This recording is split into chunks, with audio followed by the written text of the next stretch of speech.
Welcome to our Ask an Expert show, where I invite a fellow professional in the cross-border space to come in and talk to me about the issues we think expats and immigrants in America need to be aware of if they're going to thrive here. My guest today is Mr. Allan Rooney. For the uninitiated, Allan is an expat Scot lawyer turned New York legend. Too much? I love it. Jokes aside, Allan is a long-time New York resident who set up his eponymous law firm, Rooney Law, on the eve of the global financial crisis, and 18 years later is thriving in this crazy city. So not to blow too much smoke up his place, he is the living embodiment of the American dream and should be an inspiration to anyone thinking of making such a move. But while that certainly helps burnish his credentials, that's not why he's here today.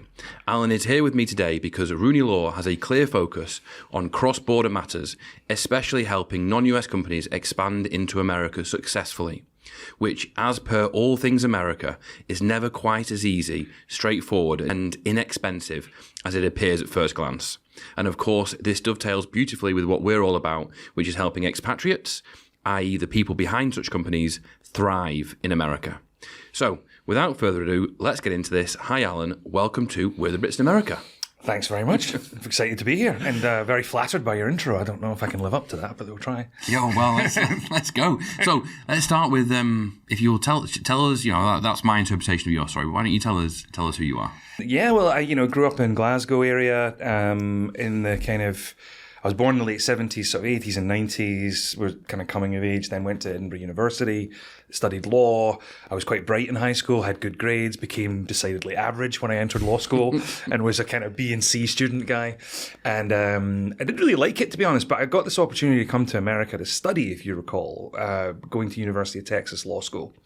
And that kind of changed the course of my life because it gave me that taste of the US, and I just loved it from the beginning. I just thought it was just the most amazing. Obviously, I'd loved the movies and the shows when we were kids, and then just getting here and just the energy and the positivity and the sky's the limit mindset of the Americans was just infectious. You were in Houston? I was in Austin, actually. Oh, Austin. Oh, great. But that's like technically, I did arrive in Houston, funnily enough, and was such a bozo. I didn't book my flight all the way to Austin. For some reason, I thought, it can't be that far. So naive, right? and I remember it was August, right? Because school starts, late August.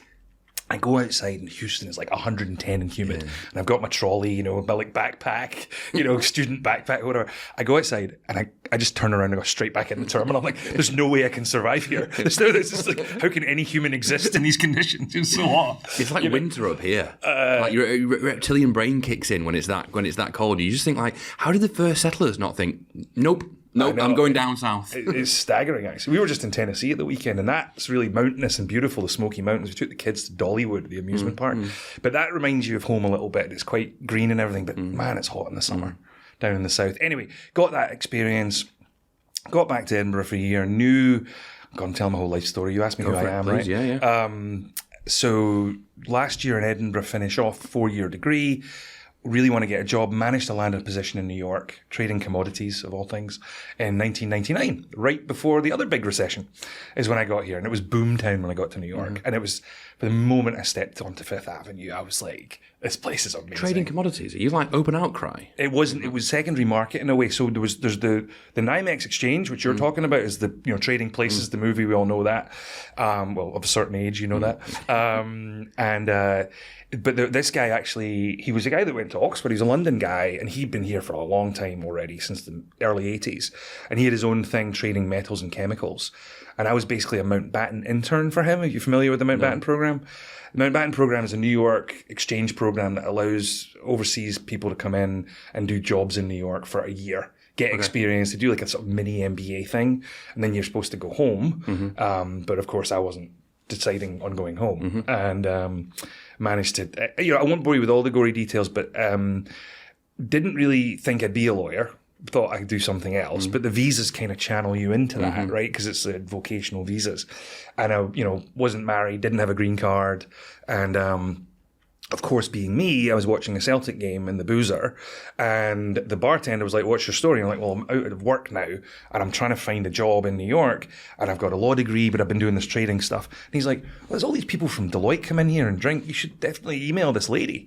they've got lawyers in their group. I'm like, okay, what have I got to lose? At that point, I'm like living in a basement in Jersey City, like, and I'm like hanging my clothes on the pipes. You know, I don't even have a wardrobe, and I'm running out of money. My dad's saying, "Come home. This is ridiculous. It's folly. You'll get a job in London, no problem." And he was right. Yeah, I could have done that. But I just I couldn't let go of it. And I got lucky. This Deloitte thing happened. They gave me an offer, a really good salary. We'll pay for your bar exam. We'll pay for your visa. This is from a barman hooking you I had a up. barman hooked me up. The poor guy passed away, but he was a lovely guy. Allan McClafferty, his name was. And Allan was Glaswegian, and it was a Monday night, and we'd beaten Rangers 6-2. And I missed the game. I'm like, "You got the game on?" And he's like, "Yeah, come on up." And it's like VHS, and he's sticking the game on, and he's celebrating the goals. He's watched it like 6 times. Anyway, I was telling that story to Chris Sutton, who scored 2 goals that day, this year, quite funnily enough, the striker. Anyway, we got this job at Deloitte. Wasn't a huge fan of being a tax lawyer, if I'm honest. My personality didn't really lend itself to reading the tax code in a cubicle, which is kind of what the job was. It's a big place to, I'm kind of like immature. You don't get any client contact at those places, with good reason. I was clueless, right? So they wouldn't put you in front of anybody. But then 9/11 happened. And I was right downtown that day, which was a pretty horrible day, that we're all still processing that we're there, and saw some awful things. And just there was a recession in New York at that point because the city had been hit so hard. And at that point, I was kind of looking to get out. I remember doing the GMAT to try and maybe go to business school. Got 100% on the English. The math was not so good because I was so out of practice, actually. But long story short, managed to get a position at a small firm. They were throwing me into court all the time. I was like, I don't know what I'm doing.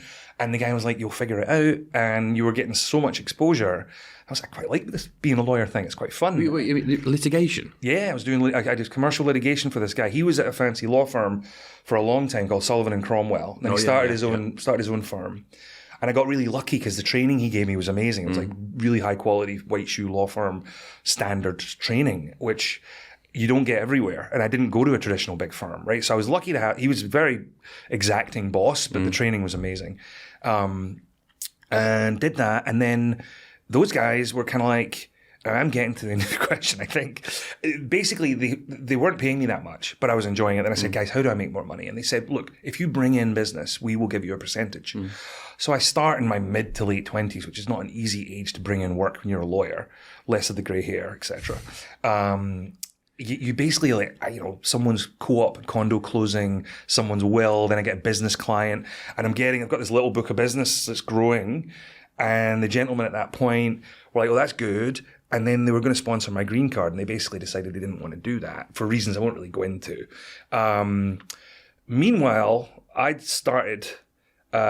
bought a brownstone with my friend in 2005, and we were renovating it into condos and flats. And we sold those at the beginning of 2007 before the crash. So I had a bit of money for the first time ever, a bit of liquidity in the bank. And I was like, "Oh, that's good." But I'm getting thrown out of the country again, which is a recurring theme with me, right? And I'm like, visas and stuff, because that is a real challenge, and we'll talk about it more. Particularly if you don't transfer in with a big company or something. If you come from the start when you're 22 out of uni, it can be challenging. So, did that. And basically a friend of mine who was an Irish lady, immigration lawyer, goes, "Well, why don't you take money from the condos and set up your own law firm and do an e-visa, which is an investment visa in the US?" And I'm like, "Well, yeah, why don't we do that then?" And we did that. And I launched the firm effectively to stay in the country in June of 2007. Talk about lighting a fire under your ass, right? There's no salary, right? It's your livelihood. It's your link to staying in the country. Yeah, and it's the eve of a global financial crisis. Yeah, and I'm enjoying it. Like, I'm playing football. I've got my pals. I've got a little bit of business. You're the single scene in New York City in your 20s is pretty fun. Yeah. It was a great time, and I just really didn't want to leave, and I'd sort of begin to build a life. And but luck, that first year the idea was maybe do $100,000, $200,000, tread water. We broke $1 million the first year. You know what I mean? So it was like, wait a minute. Were you a solo law firm? Yeah. Wow. Yeah, wow. I got it was. Bit of luck, bit of talent, bit of right place at the right time. There was definitely a retraction from the big law firms. Some larger companies were like, how do we save cost on legal? How do we save cost on everything? Because the crash had happened. So we got a little bit of cross current in our favor there. The law firm that kind of threw me out, they were actually quite cool after I started the firm. They were like, why don't you stay here in your office? We won't charge you rent for a while. And when you're ready, you pay some rent and we'll help you out on stuff. So I always had this kind of team. That's amazing. Yeah, I had like 20 lawyer firm behind me that I used to work for. So I knew everybody. I knew what they were good at, not good at. And I went out and I was able to sell a fairly broad law firm offering instead of I'm just Allan the solo. Yeah. So that's one of the reasons we were able to do a bit more broader work, more sophisticated work. And really, I've just replaced those guys with my own people over the years. And it's grown and, we are where we are. But going back to one of the things we do a lot of when I started to try and get business was helping predominantly British companies come in. And that's expanded. Quite a lot of Irish, Australian, Western Europe and stuff. But 80+% I think has been British. And we've now supported 300 businesses or so coming in over 20 years. Because I was doing it before I had the firm, right? So that's a bit about that. Who am I? Father of 4 boys, married to a Puerto Rican. We're Scoto Ricans. We live in the suburbs now. The boys are a handful, but they're great. They're 7 to 15 in age. My wife's a lawyer too, but she stays home at the moment. And you know what it's like living in the suburbs of New York City. It's pretty great. Yeah. Like we enjoy the lifestyle and we travel. It's a good way, kind of Scoto Ricans. I know Scoto Ricans. I know a few other Scoto Rican families. Right. Yeah, we're not the only ones. Okay. Yeah, that's sort of the formation or the origin story, really, and it's sort of grown and it's been a blast. It's been really fun, and as you know, it takes a lot of networking and hustle and everything else. But anyway, well, I've talked too much. No, I was joking at the beginning. When I wasn't joking, it was kind of meant to be a fun intro. But you are kind of like the most connected New York guy I know. I'd say connected and beloved. Honestly, every time you drop your name, it gets an enormously positive reaction. That's really from nice everyone. to hear. That's very sweet of you. Thank you. I try and do the right thing. Try and be a good guy. Try and do people a favor. Try and help them out if they're in a jam. You always need a hand up in life. Someone gave me an opportunity. If I can. I always try and I get a lot of young, I always say kids and I shouldn't, young adults who have recent graduates, it might be Irish J1s, there's a wave of them, there's like other UK people, Scots get in touch. How do you do it? How do you practice law in America? How do you build a career there? And I always try and talk to them. One week I had like a dozen of those, and don't laugh, but I actually organized a Zoom and I said, I'm sorry guys, I can't do one-on-ones with everybody, but if you want to dial into this, if you want to ask me something in confidence on the side later, please do, but I'm going to just do a celebrity squares and just talk about my experience and give you some advice. And they were like, that's great. It was quite fun because there was like interplay between everybody. But I try and do that, and I try and introduce people, and I believe in karma and goodwill, and I think in New York there's so much positivity. You get bad people and you get people that wish you ill and don't celebrate success, but I think generally people do, and they're willing to do a favor, do an intro, and they'll give you an opportunity. If you don't deliver, you're out. It's almost a bit cliche, this whole thing about America and New York and the attitude and the can-do. But I tell you, it's real. Yeah, it's a thing, and I think it contributes to this country's success and the city's success hugely. It's infectious. A friend of mine's a lifelong New Yorker, came here as a child from Jordan. Actually, very successul real estate guy. He's actually doing the Wynn Casino in UAE right now in an emirate called Ras Al Khaimah, which I didn't know. I've been there. Yeah, I spent my 30th birthday there. Oh no way! Yeah. I didn't know much about RAC until I became friends with this guy. He's a local Westchester dad as well, and he was like. He comes back from meetings and he's like, Allan, I forget what New York's like. It's like a river of commerce, and another client of mine who was very successful building a business here. And we talk about some of the things he did well and some things he maybe didn't, but a mate of mine called Jules, and he was just like, it's a Dutch trading post. It always was, still is. Yeah. And everyone's up for like, what are we doing for each other? Can you do a job? Yep, you. And it's all intros, and we'll take a meeting. That meeting might not last an hour, might last 8 minutes. If it's not going right, I was listening to a podcast recently that was talking about the transition from New Amsterdam to New York. Oh, right, that's interesting. I don't know much about that. Well, the historian was basically saying it's exactly that. It was a Dutch trading post, and the Dutch settlers at the time were kind of like, we don't care, just don't mess with this. Yeah, we've got a good thing going on here. Yeah, just don't stuff it up for us, and we'll go along with. Well, that's kind of the American attitude to this day, in a way. I think generally. I think a lot of Europeans look at, Trump and this and all that. And it's like, there's a really good Don Draper meme, the Mad Men guy. Yeah, love it. Where he's like in the, that one in the elevator, his face is like that. And like the guy's like, Europe, we're really worried about what's going on in America, right? Or France or whatever. And Draper's line is, I don't think about you at all. Yeah. Right? It's the American, it might be told as myopic, but they don't really need to look outside that much for the size of economy and what you've got. Like we were just, the skiing, the beaches, they've got everything, right? It's not as culturally diverse as, I love going to Europe, of course I do, but it's, and Americans do too, but there's a lot to do here and the sky's the limit and you don't really need to trade internationally that much. Obviously some big players do. I don't know, it just seems like there's always that. The other thing I was going to say was, I think there's an element of just leave me alone government. You know what I mean? It's like, 100%. I'll get European startups like, Invest Ireland gave us money and we got money from the Scottish government, whatever.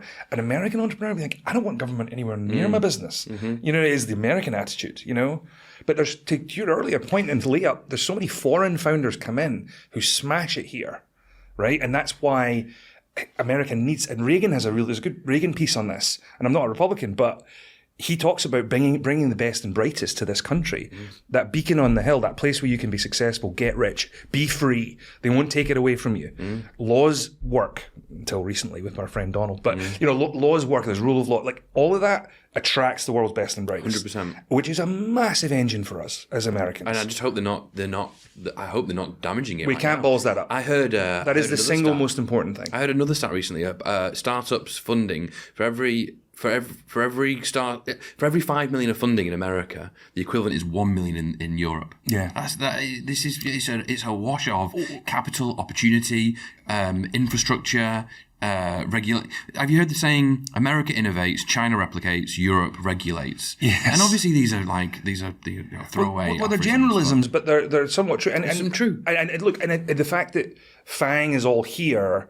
Okay, they probably sell all your data to everybody, and it's not as regulated privacy that would be in Europe. But but it's created gazillions in wealth and opportunity and innovation, and they just go for it. And it's like, worry about the law later.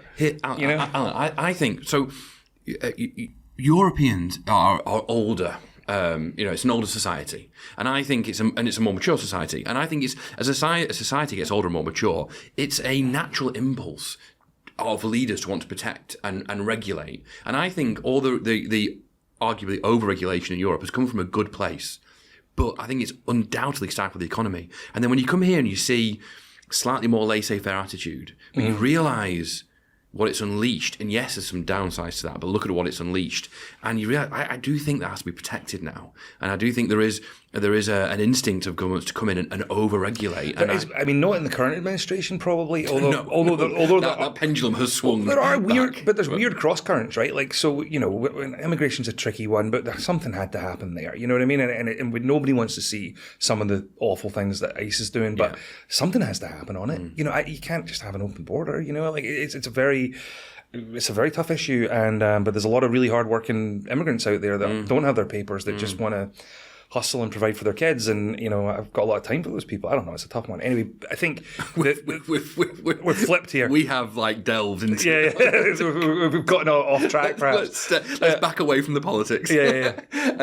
So let's get back to Let's talk about businesses coming to America. The reason I want to talk about this is I'm sure I know that it's like people look at America, especially as English speakers, and think, oh, how hard can it be? We go over, but it's not. It's different. It's culturally different. The financial system's different, and we see expats getting themselves into pickles all the time that could be avoided, and they can be expensive. And I am absolutely sure the same thing is true with businesses. Right? They look at it's a natural thing for a British or an Australian or an Irish business to think, oh, that's 4 times, 5 times the size of my market here. What an opportunity. They already speak my language. I'll just set up there and go and do business. And I can only imagine it's not that simple. Well, I think one thing you said is definitely true in the legal space, and probably the financial and tax space as well, is if you mess it up, it's much more expensive to fix it than it would have been if you'd just done it properly in the first place. And that goes for kind of all the areas of law we touch.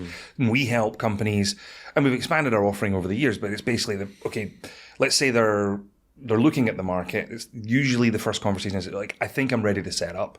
And then the question is, should I set up? And you're like, well, look, that's a confluence of factors. I generally think you should if you're doing anything here, because you get limited liability. You look a bit more legitimate to the American market. Oh, you mean as opposed as to an entity sending stuff over from... Yeah, and people do trade from overseas, and there's ways to do that. You can be more protected than others, but people just don't know what they don't know, right? So, for example, they've got like an employee here because they're using an EOR, those employment records that become quite popular. Yeah. And they're like, we've got a guy in Massachusetts, we need him on Tuesday. Fine. But like that guy can get served with a lawsuit. That guy's signing contracts here. Good chance you've got a permanent establishment for tax here now. You're paying US tax. If you get caught. So you think you've got around it with having this employment record? Well, they're just like, they just want to do the business, and I get the entrepreneur's instinct. Like, I just want somebody there and get the revenue in. But also, if something goes awry in that contract and there's a dispute, the UK parent gets sued, not the US subsidiary, right? Which might have, and suddenly the UK parents, they've got 10 million of venture capital dollars they just raised, right? And that's now exposed to a US suit, which if you just have that sub, that's half, or if not more, the battle of never having a UK liability, because the US is the trading entity, right? And then that sponsors visas, that files for trademarks, or the UK does, it doesn't matter, or the foreign topco, let's call it that. So we do the trademark side. People don't know that you need to get your trademark, otherwise you can get hit with infringement. Suits from anywhere, like you can get T-boned with a suit under what's called the Lanham Act. That's like double damages, attorney's fees, disgorgement of profits. These are all remedies under the Lanham Act that they can go after if you're infringing someone's mark. Really? And most folk I speak to who are sophisticated, successful business people don't know that. So that would be a problem if you're used to, you've got a brand or some sort of phrase or whatever you're using in strapline you're using in the UK or Europe, and you think you can just roll that out in America. But if you're infringing on someone's trademark, then they get wind of it. They can hit you. They've got a very advantageous position under the law to squash you, basically. You usually roll over, settle, change your name, but that was a lot more expensive than just doing a trademark search and having us file for a trademark that's available, right? So that's one like pitfall people don't think about. Getting set up, doing the trademark. Those are the first two things we do for most clients. And are you going to set up as an LLC or a C Corp? Usually a Corp, just because it's opaque for tax. You can check the box on an LLC and have it opaque for tax. We kind of like Corps 9 out of 10 times, because if you're raising any money, Delaware's the only place to be, right, on the VC side. A lot of clients don't quite know where they're going to be yet, so you might as well park in Delaware. But something you could legitimately set up a New York entity and not pay Delaware every year and not pay 2 states. But it's not much, though, is it? It's not much. It's an admin burden and a few $100s. It's not the end of the world. But apparently Delaware's losing some of its prominence, and people are looking at Nevada and Texas more now. But anyway, I think that you got to have advice. You got to talk to people that know what they're doing to avoid these expensive calamities, right? There's just so many things you can do wrong, like, make him a contractor, right? Oh, great. You're not paying Social Security tax, which is our national insurance, right? And then, of course, you have a bust up with a contractor because they're crap or whatever, and they go file for unemployment. And you're like, well, you weren't an employee. That's not what the Department of Labor thinks. They were doing a 9 to 5, particularly in California. Like that, they're very difficult employment laws if you're a business. Are you then at risk of getting prosecuted? Well, let's say the Department of Labor says that was really an employee. You didn't pay the Social Security tax. You didn't pay the California XYZ tax. You didn't pay this. You didn't pay that. Because as we know, if you've got someone on like $100,000, actually you're going to pay 115, right? If they're on payroll. And the rest, right, or whatever. I'm making up numbers. Yeah. Maybe 10-15% more, right? And if you don't do that, they can say, well, you owe us penalties and interest for what you didn't pay, and you need to pay us. So you're dealing with a lawyer like me to help you walk you through it and defend the matter and settle it. Had you just paid the payroll. And if you don't, am I right in thinking this could cause you problems later on if you're trying to get back into America as a company and maybe even as an individual? Well, I mean, I think the biggest one that can kind of ban you or hamper you is the visa side. If you do, and we had a client that had a very bad incident in an airport in Europe. I won't go into any more details, where the lady got flustered and had initially said, I think she was coming on holiday, or vacation, and then she just panicked and said, my boss told me to lie. Oh, no. Yeah, so they got hit with something called alien smuggling, which I'd never even heard of. And it'd be very, very difficult for them to get visas and things and really scale their business in the US now. which is a shame. And they were trying, were they? Were they tentatively cutting corners? Well, the guy had looked in the cases, and the suitcases had or bags had samples. Oh no! And things like that. So, and they're very. So she was coming over on a tourist visa. Yeah. Which was really. People do it all the time. Yeah. Like I always tell people, look, you can come back and forth for 20 years and never have a problem, or you can get a really bad incident year one, and people don't even know that they're here enough. They'll pick up personal tax liability under the 183-day rule, which is even less if you're here a lot for several years because of the formula. There's just all these things they don't know, and I don't blame them. It's not their job. There's something went on LinkedIn recently. You may have seen it. A founder who recently is in a business that's been funded, attracted millions in funding, had posted about he'd got American citizenship, but in his post, or a green card, he basically admitted to working while he was on moonlighting or working when he shouldn't have been working. Well, they'll look at. I was going to go there. The CBP officers look at LinkedIn and stuff, and you'll have people doing daft stuff like putting New York manager for their title or whatever, and they're not authorized to live and work here. So you get some really silly stuff. But they'll often Google you or whatever, and then they'll try and trip you up with questions based on what they've seen or what's in your luggage. Wow. And patterns. I mean, the guy that shows up for 87 days with 4 bags. What do you think they're going to think? So it's just a game you do not want to play, because any serious business, I'm like, you just need to get an L visa or an E visa. Yeah, those are the two basic. To your point, like that guy probably I thought nothing of it. You've been through customs a million times. Just tell him you're here for holiday and it's fine. And now you're saying that they'll struggle to get back into the US. Well, I don't know what happened to him. No, the one you're telling me, the one. Yeah, well, I think the business will have a black mark on it. Wow, that is. Yeah. So and it's so avoidable. Yeah. So avoidable. If you take the the US can be quite draconian in those ways. Yeah. The tax authorities too. I mean, the IRS has definitely been cut and it's suffered resource depletion. So I don't know if they're as active, but like if those audits are real. I mean, there's criminal penalties. This is what people seem to be falling back on now. Like, they're under resourced. They're not gonna find out. The problem you have with that is though, oftentimes they have an unlimited period to come at you, and a lot of that information is now through FATCA and AI. That information is there, and if they ever get round to catching it, if they ever get round to picking it up, they can come at you. Yeah, that's actually a good point. Imagine having that living over you. There's a statute of limitations, but I think if there's fraud, there's no statute of limitations. Or if you're missing certain if the tax return is incomplete, so if you're missing, we have to do annual forms for bank accounts and assets. It's FBARs. If them and another one, if they're missing, it can stay open forever. Yeah. And so people just have this thing living over them forever. So yeah, they might be under-resourced now, but what if they're not in 20 years' time and they've got data AI robots to come through all their data? It's a really good point. I've never thought of that. I don't know how people... Yeah. That would terrify me. I couldn't live like that. Yeah, totally. So there's just these other crazy things that happen, and in terms of what's the recipe for success? The ones I've seen done very well or do very well are kind of... Often a founder comes over and maybe hires Americans around them, and someone that knows the story, knows the culture, often a good salesperson. And if you hire that locally, it's very expensive, obviously. Mm-hmm. And people, I think a lot of companies are staggered by the salary demands here. But life's also expensive. Living in the New York area, I don't know what a Vodafone bill is, but Verizon's over $200 a month, right? Mm-hmm. And I don't know, 30 quid Vodafone. I don't know. A lot less. It's just a silly example, but it's just an example. Totally, I think it's perfect. Your cable TV bill, or if you even do that, or your streaming bill these days, I think it's you don't really, the money comes in, but it goes. Yeah. It's a really expensive place. Yeah. I think people look at America and think opportunity, yes, and low tax. And I don't know about you, but I don't think it's particularly low tax where we are. It depends on the area. But yeah, I mean, this is why Florida's been popular, and Texas to a degree, because they don't have state income tax, as you know. New York does. Most states do. But you think about the indirect tax burden, people don't look at like property taxes, right? So we're all paying significant real estate taxes. In the New York, the way the suburbs work, as you know, is you pay the high taxes on your house because you get good schools. Mm-hmm. That's how it works. So you don't have to pay for private school. It's actually a lot cheaper than private school. But it's another indirect tax, as is sales tax. Mm-hmm.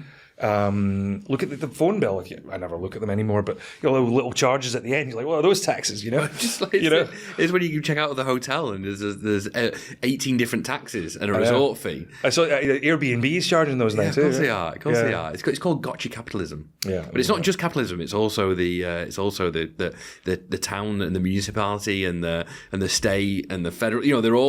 Everyone's taking a little cut. Yeah, there's the upside is still there, and that's what keeps people going, I think. But do you find firms under budget?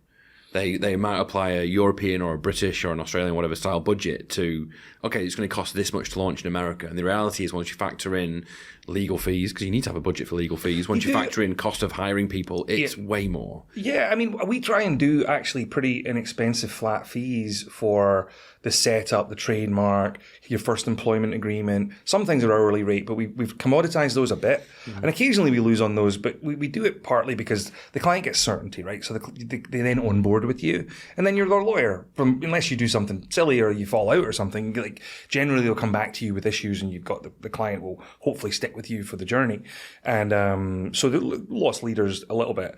And it's not expensive to keep a company going either. Like people are like, well, I'll be in America, American tax and da-da-da. You're like, look, what are we charging you, $5,000 or something to set you up? Your accountant will be probably get that for a few grand a year. I mean, that's your cost, whatever Delaware charges, just to have the entity. Until you start hiring people. Yeah, of course. I mean, but hopefully that's driving revenue, right? Well, yeah. Eventually, presumably, right? But I bet there's a lag period. Look, I think it's like anywhere. I don't know how it is. I've never really worked in the UK in my whole life, apart from when I was like a student and in high school and stuff. But I always go back to this quote by a guy called Bill Paulsonelli. He built a huge law firm in the Midwest and he was retiring, and then Paulsonelli was at that point was like $500 million in revenue or something, which to build your own law firm and get to $500 million is impressive.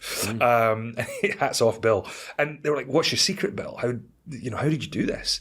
And he's just like, the good people I hired.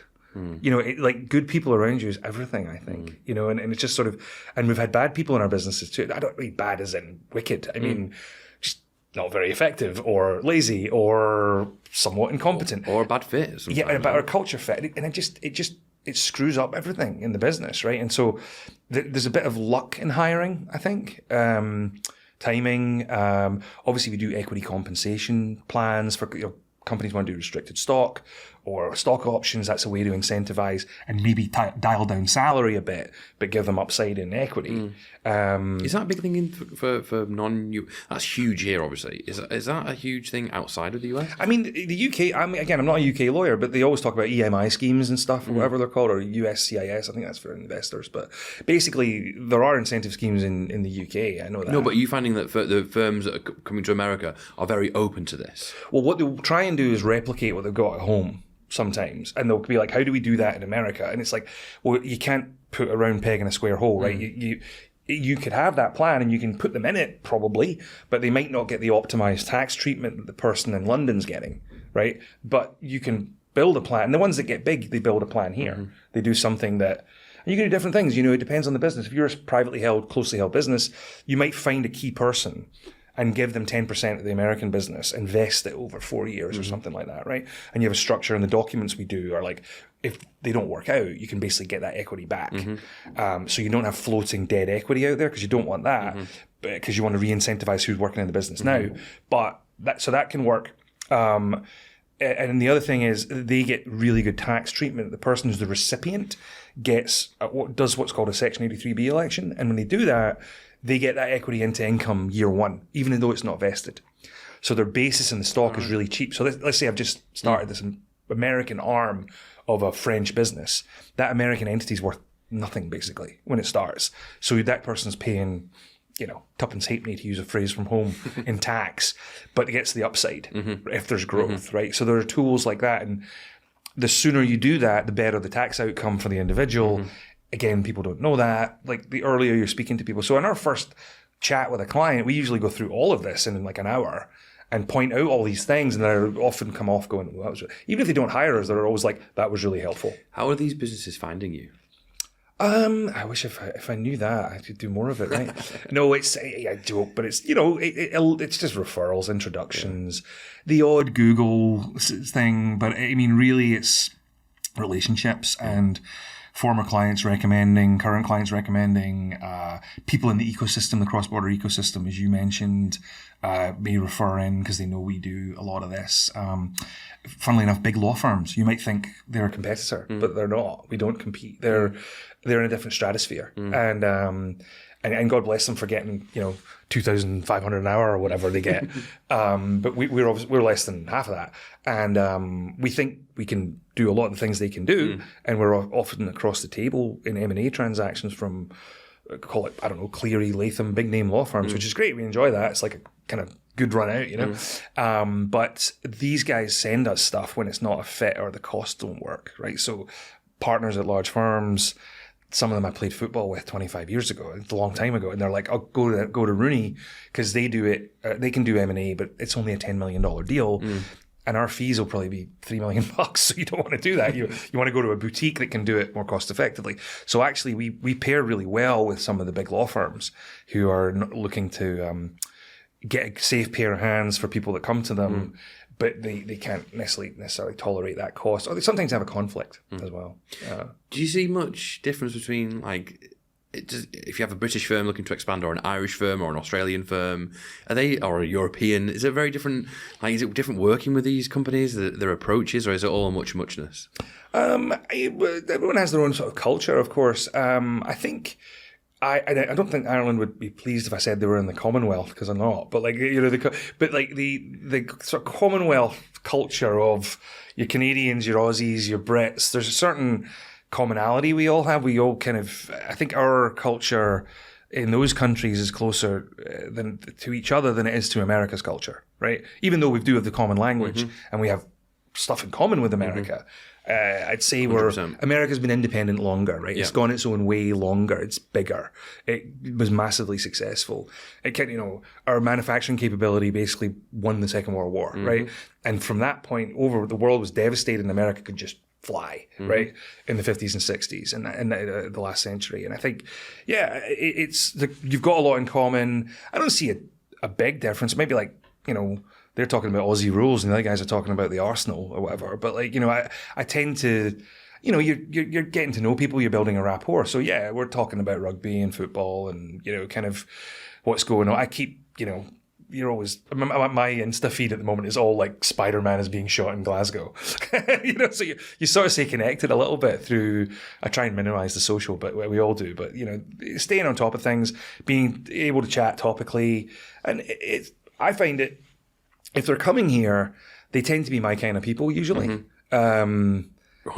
You know what I mean? Yeah, there is that sort of that mentality of people who look afar and go for it. Yeah. I'd say that because I think of the UK and Ireland and these places as pretty entrepreneurial, but I have a very distinct looking glass on that because I get contacted by all these people that want to go places. And to a degree, a place like Ireland, a place like Scotland, they're small and a lot of people would leave for that reason, right? To go out and kind of make it or do their thing or whatever.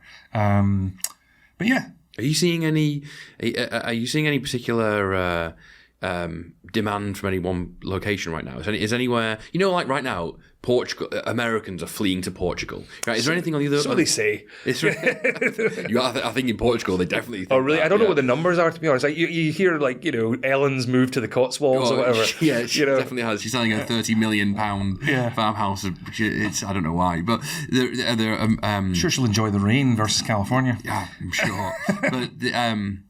But Americans are flocking to the UK right now as well. I think Americans have just become the biggest purchaser of property in London.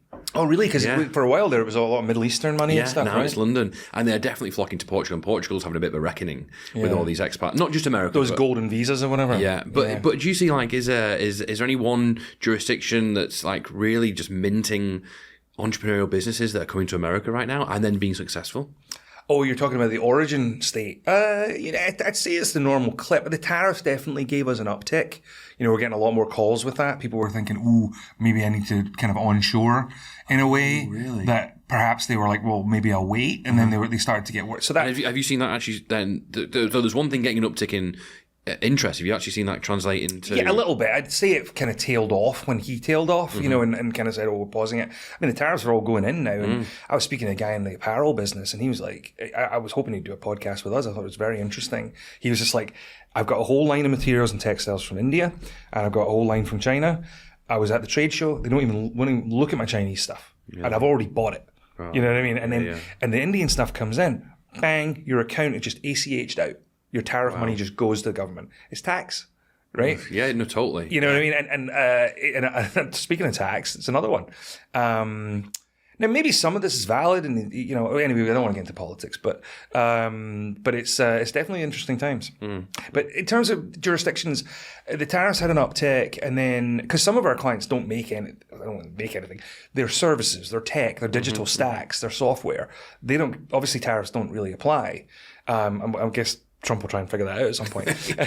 but it's kind of, you know, the people that actually make stuff, we have a trade and import lawyer for that reason. He couldn't get up from his seat for like 3 weeks. It was 12 calls a day, you know, he had. And so, we you know, that's tailed off a bit, but we're still seeing a decent clip of businesses coming in. And, you know, we'll get M&A as well, like British. The deal died, but we have a branding company that was going to buy a business in Ohio, and it will help. You know, that's a US law deal usually when your target's here.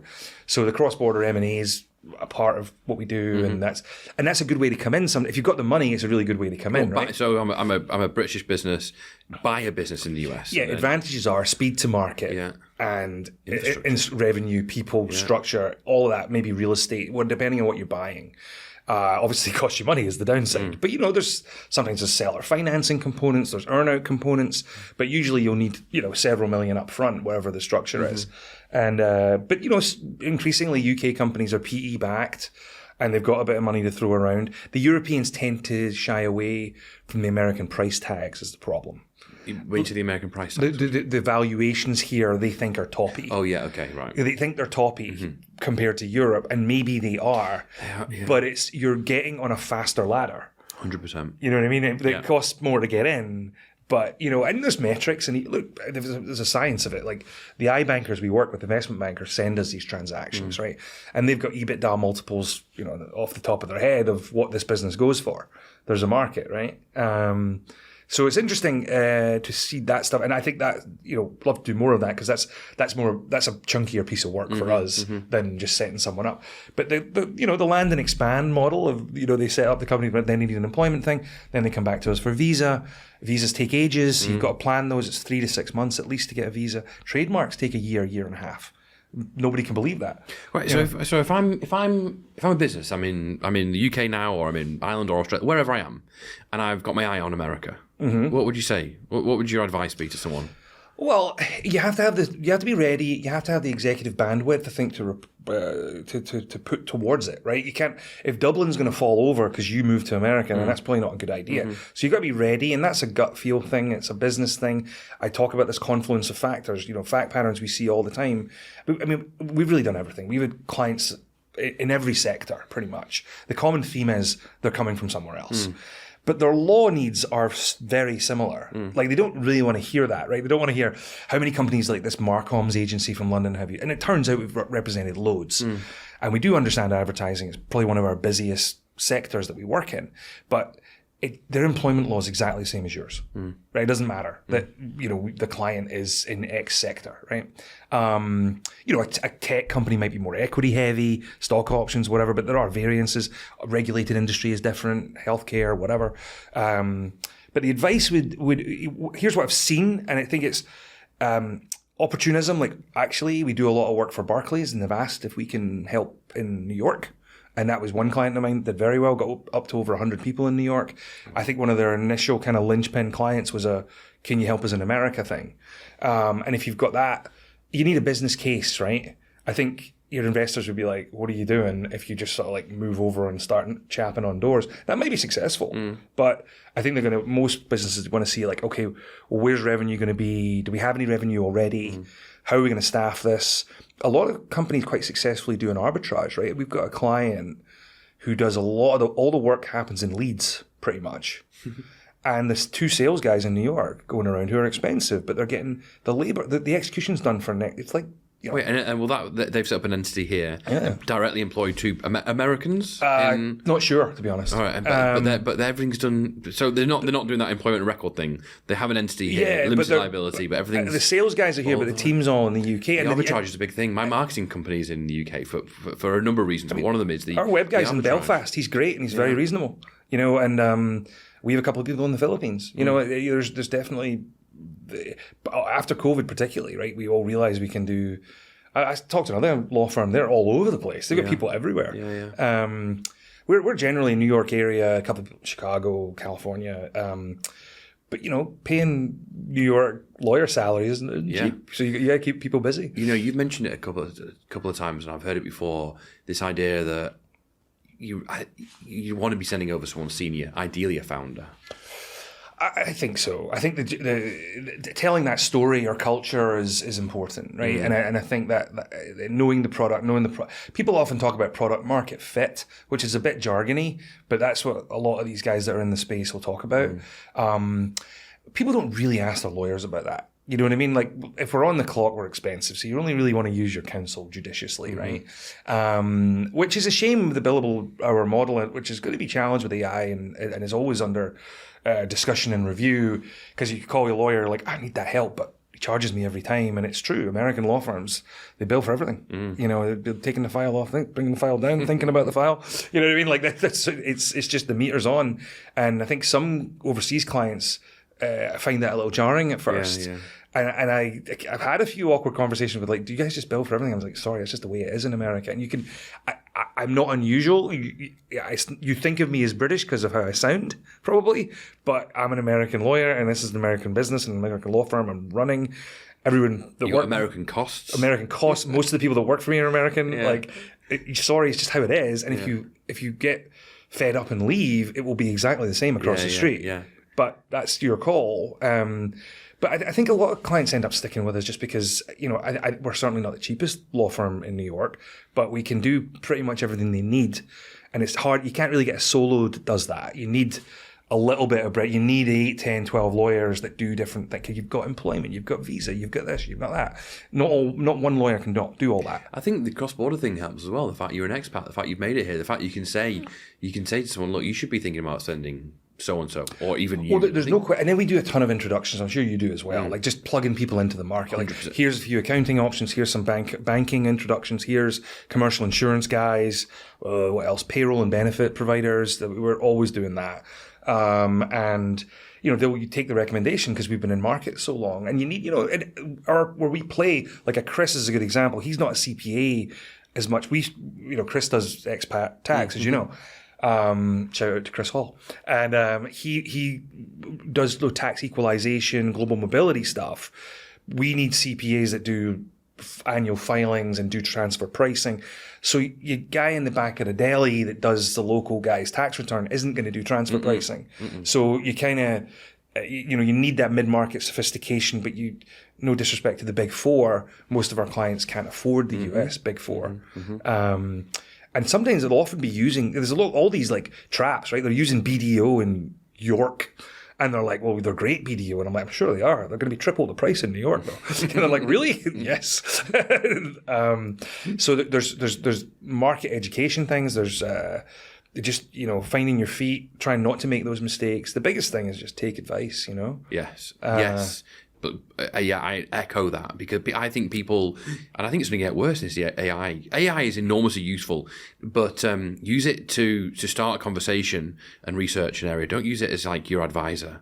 Well, we're piloting Paxton right now, which is the AI lawyer. The two main ones is Paxton and another one are kind of, how they're leading, and then suddenly Perplexity gets better than Chat or whatever. But right now, what an interesting time, right? And we're all dabbling and using it, and we were able to generate a very good stock cancellation document yesterday for a Delaware business with a UK operation, and it was like, that's a pretty good You still want a lawyer behind it, though. Yeah, right? look. One day, though, these consumers are going to be able to go and ask for this directly, and they're going to, and they might ask for the wrong thing. So they might be perfect. I often say that. They're like, what? I remember having a conversation. This happened a few times. One particularly chippy entrepreneur from, why would I hire you? Why don't I just go to LegalZoom? And I was like, you could diagnose your own cancer on WebMD. Go ahead. Exactly. You know what I mean? And he's like, that's a bit rude. I'm like, I think you were quite rude just a minute ago when you said, why am I wasting time talking to you if you just want to pay $19.99 online? If you don't see the value of someone that knows what they're doing and has seen where the That bodies... is such a dangerous attitude in America. Yeah, it's like, we know where the bodies are buried. Yeah. We know where it can go off the rails. I've had clients that, they just did their own contract, right? Then they get into a distribution agreement. They want to cancel the distributor. 10 years later, it's like a $5 million lawsuit.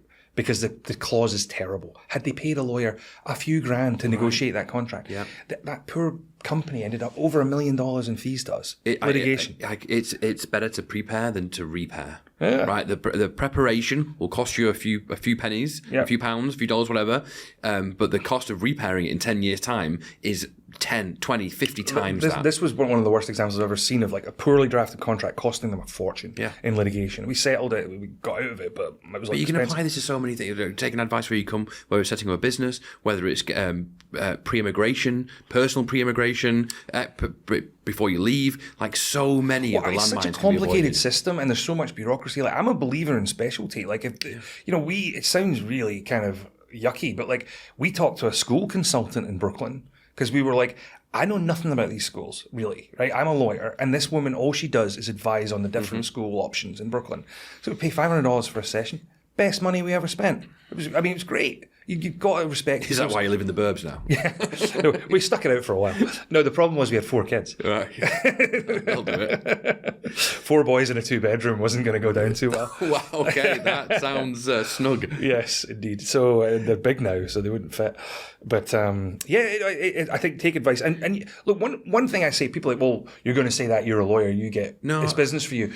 But I would say about any discipline, to your point, also I would say, well, why do all the big companies do it? Why are the big companies got 50 lawyer departments in there if it's not important? Alan, I think there's a tidal wave of trouble coming. I think as these AI systems become better and better and better, and they are legitimately better, the consumers are going to go on and ask for stuff, and that stuff might be perfect, but they've asked for the wrong thing. So you have this perfect piece of document that's wrong. I know I was going to go there, actually, because you're right, it needs to be guided still by someone skilled. And it does beg the question, like, where do the junior lawyers of tomorrow come from? That's a concern, right? And you've got experienced people now, but when we all die off in the golf course in Florida or whatever.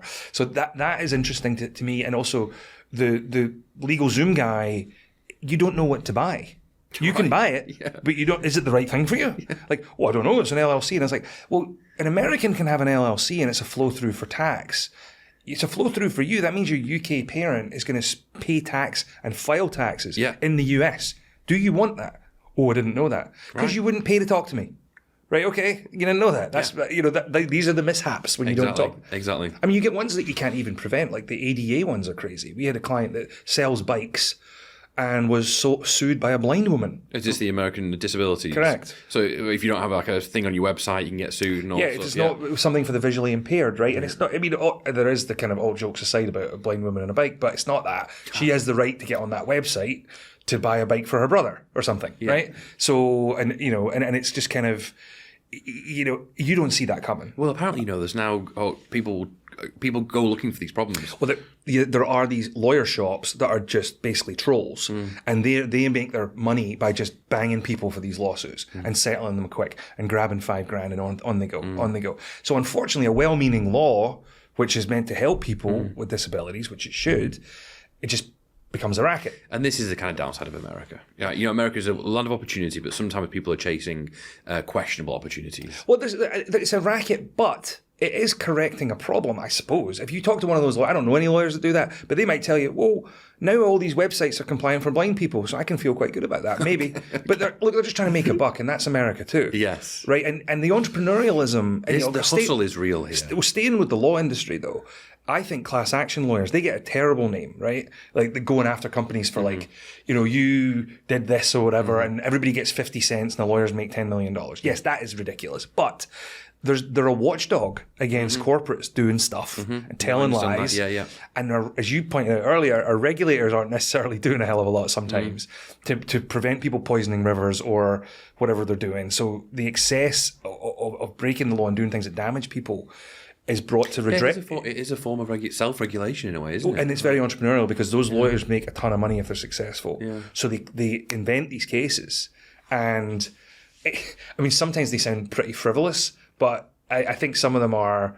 They're stopping, or they're inhibiting, or at least punishing corporations for lying and diddling people. Erin Brockovich, right? Well, you've got all these things. I mean, like, my buddy's got a case now. It's a funny one, but he's like, when you buy a movie on Amazon, I don't know if he settled it or what, but buy a movie, right? You don't actually own it. And if they lose the license, the movie will disappear from your library. Oh. Yeah. But the concept of buying, we all understand that it's like owning the video cassette back when we were kids. Yes. Or the DVD. I can remember all these formats. But, and you don't own it. So his case was the damages according to that of, I lost my film or whatever. So I don't know how that case is going, but it's kind of funny. But that's the kind of thing these guys dream up, And Netflix does it too, I think. Well, I don't know if Netflix, you can buy the film, actually. But anyway. What next question? Okay. Councillor. Right, so I tell you what, I'll put you on the spot. Last question. What's one piece of advice if I'm a budding entrepreneur, I'm looking at the US, what's the one single most important piece of advice you'd give that person? Never give up. Never give up. Okay, great. Just keep swinging. You will get you land, especially in New York, you are going to get you're going to get battered. It's a tough town. I get the door slammed in my face all the time. Not literally, but figuratively, right? Like, rejection is part of sales. Yeah. And if you don't just own that, if you're on the sales side. But what did your friend say? It's a river of commerce. Like, it is a hustling, bustling city. Everyone, people work hard. They do. People hustle. And I actually don't always come into the city every day anymore because a lot of us in the burbs and stuff. And I have a bit of Catholic guilt about it because I just was on the train in to see you and do this, and I've got other stuff today. But I just met this Dutch guy, and he does funding, and he lives in the town over from me. And I'll probably get a beer with him, and he may have opportunities for me. We just struck up a conversation on the Metro North because I chat to everybody. And, and you never know. And everyone's open to... They really are. What can happen, and I'll help you, you help me, or I just want someone I can trust, or I don't really know a boutique that's a bit more reasonable on cost but capable of this. It's hard to navigate the small firm market, but everybody knows the big firms. Do you find expats as well kind of naturally want to help each other out? I think Europeans that have spent time here have a lot in common because they get both sides. Like this Dutch guy's been here since the 80s, right? So he gets it. I get it. I love this country. But I've also got enough simpatico with Europeans to get along. And I have a Danish client that was like, they had a lot going on the first time. They weren't too happy about their bill initially on one thing. And I was just like, I'm sorry, guys. It was just very time consuming. I can try and help you out and maybe adjust something. And they're like, look, no. We want to resolve this. You're a European. We don't want to separate from you as our lawyer. Let's just figure something out. And I think they had a genuine belief that they liked talking to me and I've got people Australian and Irish and British on my team as well as the American staff, and that's not entirely unuseful when they're liaising with these foreign clients because just the commonality. Like, I know a lady that does a ton of French inbound. All her staff speak French. Oh, really? Right? Like, my lot, the languages we have, but we tend to, there's definitely a commonality there, and I think it's that there's an amazing opportunity here. There will be rejection. I think anyone in sales knows you think something's going to come off, it's going to be great, doesn't work out. And everything takes a lot longer. And then something falls from the sky, though, that works out really well. We were talking, I played golf this year for the first time in 10 years. I used to play loads before I moved out here. I'll sellotape my windows then. Part of that is because I was in San Francisco, New York, and then I've had a family. And it's just been, it's taken harder and longer to get myself into a place where... I could justify the time, the expense, and away from family and work and everything associated with it. It's just taken longer. It will take longer. It's a balance, and in young kids, it's a bunker, right? Like, it's just, you're just very. I mean, it's a tunnel of try and be a good dad, keep the business going. Yes, I had about a decade of that. I feel like, and I wasn't getting into new music, new bands. Wasn't even watching the football hardly. A friend of mine introduced me to a concept that he was introduced to by someone, the lost decade. Yeah. And in that decade, just you will, all that will pass you by. And once I understood that, it's made I'm in my lost decade right now. Yeah. I have no idea what's going on. How old are your kids again? 6 and 3. Yeah. It's complete mayhem. Every day gets a bit better though. Yeah. And that's been really helpful. But trying to juggle all these things is tough. It is tough. I think when the youngest goes to school, that's big. That's a big turning point. No, it's great. But the advice is it's hustle. It's worth it. the country is welcoming. I think generally us Brits go over well here. Really well. We get It's a differentiator. It's I don't want to say competitive advantage. Americans impute some kind of like intelligence to the way we speak, for better or for worse. It drives my colleague wild. She's like, it's unearned privilege. I'm like, it is. I quite enjoy it. Well, I had a good friend of mine who's now in London. He's a big firm lawyer, and he was here with me in the early days, 1990, like 2001, 2002. And he's like, I'm going back home, Aldo. He just calls me Aldo. A lot of my friends do. He's like, Aldo, I'm going home, man. I'm like, why are you going home? It's brilliant here. Why would you leave? He's like, I know I've got to go to law school. I get serious about my career. And I'm like, he's like, I've got to leave my cape and boots at JFK though. Which is so true. Yeah. Like, because people are like, and especially when I'm in Tennessee this weekend, oh my God, really?